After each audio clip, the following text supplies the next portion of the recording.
Fincher, written by his late father, Jack Fincher, starring Gary Oldman, Amanda Seyfried. Is it Seyfried or Seyfried? I don't know. Among a bevy of other actors, that takes place in the 1930s, that tells the story of Herman J. Mankiewicz and his development in writing the script for the iconic movie Citizen Kane. I was very excited to see this movie. David Fincher, I think, is one of the best directors working today. He's directed some amazing, and I mean amazing, films in recent years. And really, not just recent years. Really, since he became a director, I mean, the guy's got a pretty great track record. I mean, he's got Fight Club, he has Seven, he has The Social Network, he has Gone Girl. And if there's one thing you can tell with all of those movies that David Fincher has directed, and anyone beforehand, it's this. They are always well directed, very well written, and the acting is great. So going into this movie, I had a lot of confidence in it. I'm also, as you all know, a huge movie lover. I love hearing the stories of how movies have been developed, how movies have been made. So I was excited to see what the story would be behind how the script for Citizen Kane was made. Even though I haven't seen Citizen Kane, I was still interested to see how such a movie like Citizen Kane, which has become so influential to movies, how it was made. First of all, let's get into what I liked about this movie. David Fincher, again, what can you say about him as a director? He is amazing. He's one of the best ever.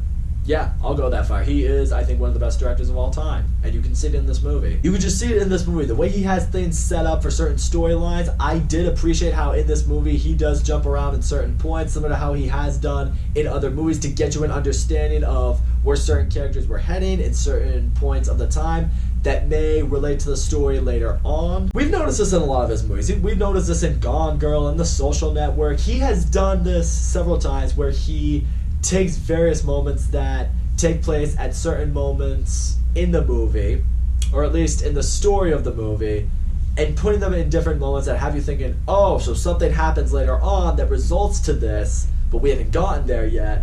And then eventually it all comes to the end, you're just like, ah, brilliant. He does that again here, and I liked seeing it. What I also loved seeing is the fact that he did film this movie in black and white. It really is, the technical aspect of this movie is great. It's filmed to be, well, to look like a black and white movie. It also, the sound editing sounds like it's from black and white times. It sounds like the music is very old, early 1900s sounding. Even the sound editing, the way you hear characters talk, the way certain background noises are done, you could show this movie to anybody. If you didn't tell them it was filmed today, they'd probably believe it was a movie from, the 1940s.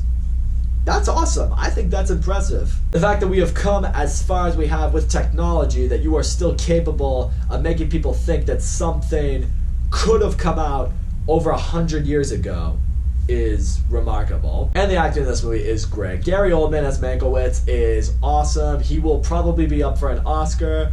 He really is a tragic character. I mean, he's going through a lot of shit in his life, a lot of it being his own doing. I mean, he's an alcoholic, he suffers from substance abuse, he has an infidelity issue, he is fighting for creative rights on a script that he has been slaving over. And to tell you the truth, I didn't really see Gary Oldman in this movie. I saw this movie, and it did look like I truly saw who Herman Mankiewicz probably was. Amanda Seyfried's also really good in this movie. My only issue that I had with her is I kind of wanted to see more of her, because when she was on screen, I really liked what she was bringing to the movie. I loved her dialogue. I loved her one-on-one time with Herman Mankiewicz. I really liked what she was able to bring to this movie as a character, with the way she was able to act. She could be up for a supporting actress, but I don't know if she was in the movie long enough to be up for that award. Granted, I don't really know how the Academy dictates those things. If I was in the Academy, I'd consider her for it. But, I don't know, she was really good in this movie. I kind of wish I got to see a little bit more of her. She doesn't have a lot of screen time, and that for me was a little disappointing. But I will also say, the writing in this movie is excellent. There's a scene in particular with, I want to say, Charles Dance, I believe. I haven't seen too many things with him in it, or maybe I have, and the name's just not clicking for me. But there's one scene where he's just breaking down with Mankiewicz, and the studio just what everyone is going through right now with the Great Depression and the era that they are in, just really I was sucked into it. I was completely sucked into it, just seeing this character's knowledge for the movie industry, knowledge for the economy, just everything that he is explaining to why Citizen Kane needs to work, because basically we're in a tough time right now in the movies, in this era of Mank, to the point where they're explaining, like, we need a movie that will get people back to the theaters if we're going to save the industry that is Hollywood.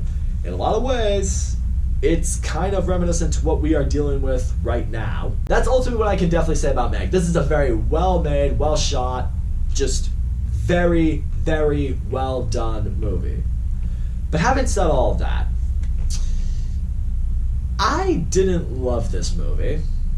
I appreciated it, I respect it, and I did enjoy it. Like, I don't feel like my time was wasted or anything like that, but it wasn't the most entertaining movie. There were definitely some areas in this movie that felt slow, felt a little bit boring. Some certain areas where I was wondering, it's like, okay, where's this going exactly?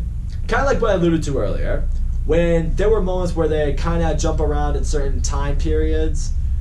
You know, in a lot of Fincher movies, you kind of saw where he was going with each of them. When he would change to a different scene or a different timeline, you kind of see the direction that he's trying to take the story in, which allows you to follow it along. In this one, for me, it wasn't always super clear.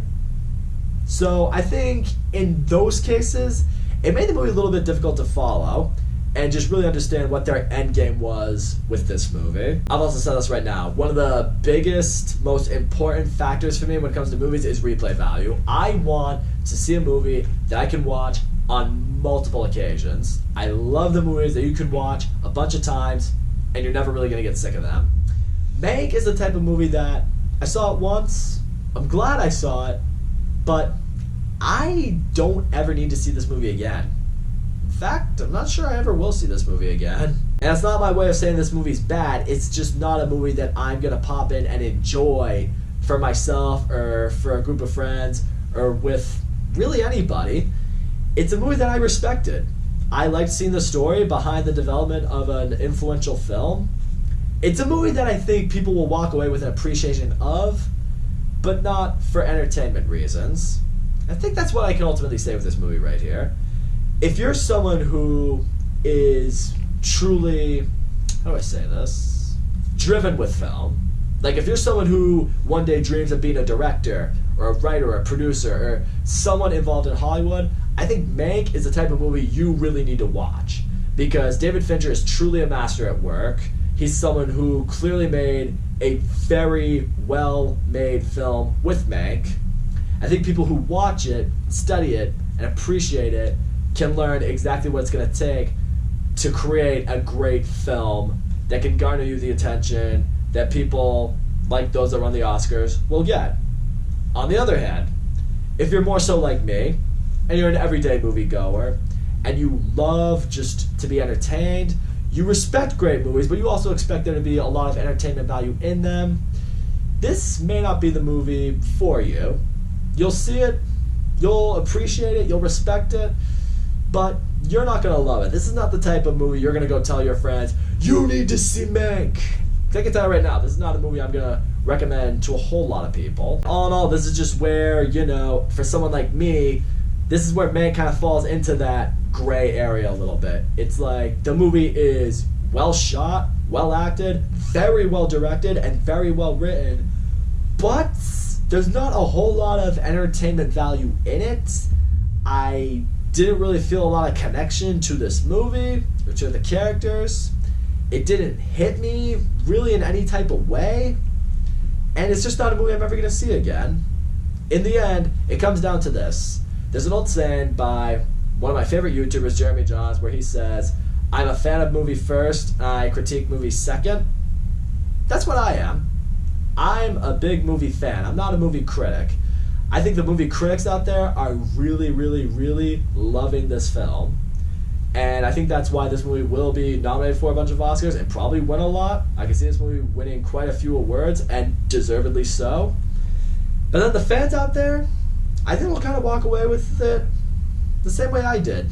Appreciating it, respecting it, enjoyed it. Definitely not going to say it's bad. It is good and it's well made. but it's not the type of movie I'm just gonna seek very often. As far as David Fincher movies go, this is not among my favorites. So that's all I gotta say, guys. Thank you so much for watching my video. Don't forget to leave a comment, like, subscribe, and I will see you all next time.